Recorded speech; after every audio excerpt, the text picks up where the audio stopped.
Kilat News Updates. Mga balita ngayon. Pagtugi sa 10 natitirang rebelding NPA tinututukan ng 10th Infantry Division. Imbakan ng krudo sa San Pascual, Batangas na suno. BFP kinumpirmang walang business permit ang pasilidad. January 27, idineklara ng palasyo bilang Muslim holiday para sa Israwal Miraj. Ako po si Cesar Soriano para ihatid ang nangungunang mga balita sa buong kapuluan. Ngayon, tinututukan ng 10th Infantry Division ng Philippine Army ang pagtugi sa nalalabing 10 miyembro ng Southern Mindanao Regional Committee o SMRC ng New People's Army o NPA. Ayon kay Major Ruben Gatut, spokesperson ng 10th ID, layon nitong madismantle ang buong SMRC sa lalong madaling panahon. Noong kalakasan nito, mayroong 60 na guerrilla fronts ang SMRC.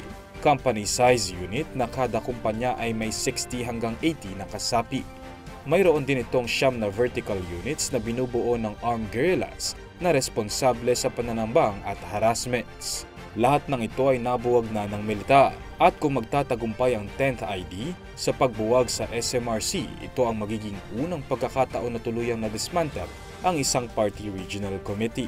Sa pagbawas ng banta mula sa armadong grupo, ayon kay Gadut, inaasahan ng mapayapang eleksyon sa Davao Region. Sumiklab ang sunog sa isang imbakan ng krudo sa barangay Banabasan, Pascual sa Batangas. Ayon sa Bureau of Fire Protection o BFP, 6:13 ng gabi nang nagliyabang compound na naglalaman ng highly flammable items gaya ng krudo. Nagdulot ito ng makapal na sunog at usok, dahilan para isara sa motorista ang bahagi ng Bawan San Pascual Bypass Road. Bandang alas 8:30 ng gabi nang maapula ang apoy. Sa kabutihang palad, walang naitalang casualty o sugatan sa insidente. Wala ring nahagilap na tauhan sa lugar upang makatulong sana sa investigasyon. Nasa 14 million pesos ang tinatayang halaga ng pinsala ng sunog. Kinumpirma rin ng BFP at ng mga opisyal ng barangay na walang business permit ang imbakan ng krudo.